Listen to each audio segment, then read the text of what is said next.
आप सबको एक लड़की की कहानी सुनाऊंगी। उसका नाम रितु है, जो अपने चाचा के लड़के की शादी में अपने परिवार का सपना पूरा करती है। इस दौरान उसकी जिंदगी में कुछ ऐसी घटनाएं घटी जिससे उस परिवार की जिंदगी बदल गई।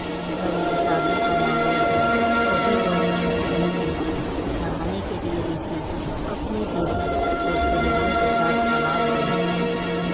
रितु को पढ़ने और घूमने का शौक था और जहाँ भी जाती सब कुछ अपने साथ लेकर जाती थी। तालाब से लौटते लौटते शाम हो चुकी थी। रास्ते पर एक कब्रिस्तान पड़ता था। जब वो लोग कब्रिस्तान पार कर रहे थे तभी अचानक रितु को कुछ आवाज़ें सुनाई दी तो वो थोड़ी सी रुक गई। उसे ऐसा लगा जैसे किसी काबू में किसी ने उसकी आवाज़ अनसुना करके अपनी दीदी के साथ बात करने लगी। जब घर आकर वो व्यस्त हो गए। उसी दिन रात में करीब 3 बजे सभी बारात के लिए निकलने लगे। तभी अचानक रितु की तबीयत बिगड़ने लगी और वह कांपने लगी। मार्च का महीना था तो लोगों को लगा कि तालाब से नहा कर आई है, शायद ठंड से कांप रही है। इतने में ही रितु जोर जोर से चिल्लाने लगी और अचानक से रुककर उसी कब्रिस्तान में सभी उनको पकड़े के जैसे तैसे घर लेकर आए, लेकिन वो चुप नहीं हो रही थी। वो चिल्ला रही थी और रो रही थी कि मैं इसे नहीं छोड़ूंगी। सभी ने उसे पकड़कर पलंग पर लेटा दिया। फिर थोड़ी देर बाद वो अजीब अजीब हरकतें करने लगी। वो अपने पैर और हाथों से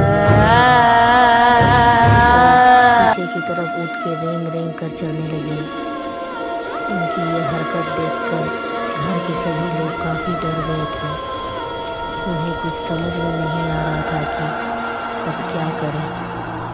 लोग उसे संभाल नहीं पा रहे थे। उसमें इतनी ताकत आ चुकी थी मानो उसके शरीर के अंदर कोई दौड़ भी सकता है। गांव में होने के कारण वहां रात में हॉस्पिटल लेकर भी नहीं कोई जा पा रहा था, क्योंकि नज़दीक में कोई हॉस्पिटल की भी व्यवस्था नहीं थी और घर में भी गिने चुने ही लोग थे। एक तरफ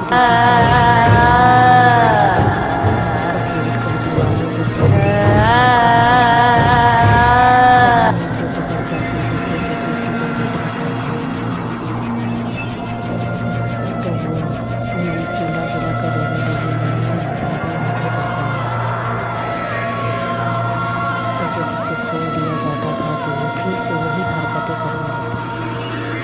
उसकी आंखें पूरी डरावनी और चेहरा पूरा काला पड़ गया था।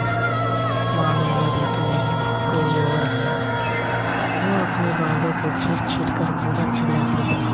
वो डरती थी जैसे तैसे वो काली रात पार गई। बारात से सभी लोग आ गए। फिर उसे लेकर डॉक्टर के पास पहुंचे।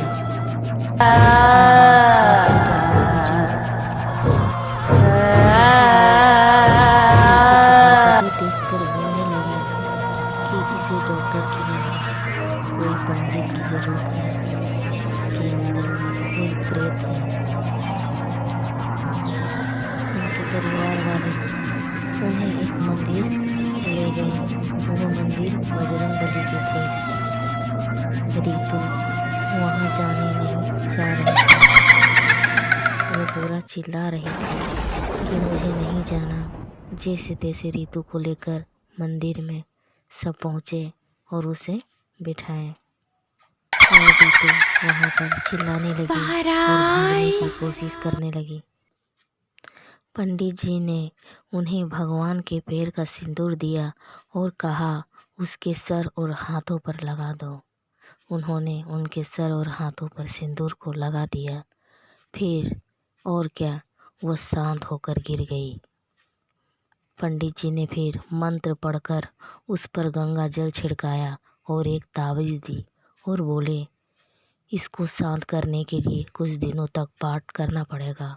इसके शरीर में एक बुरा आत्मा है जो इसे परेशान कर रहा है। रितु की शरीर पर जो परफ्यूम लगा था यह उसी की महक से चला आया था। यह उसी कब्रिस्तान की आत्मा है। इसे अगर नहीं हटाया तो यह रितु की जान भी ले सकती है। कुछ दिनों बाद रितु के शरीर से वो आत्मा चली गई, लेकिन उसे ठीक होने में कम से कम 3 महीने लग गए। उस हादसे से रितु और उसका परिवार बहुत ज़्यादा सहम गए थे और वह अभी भी उस हादसे को भुला नहीं पाए हैं।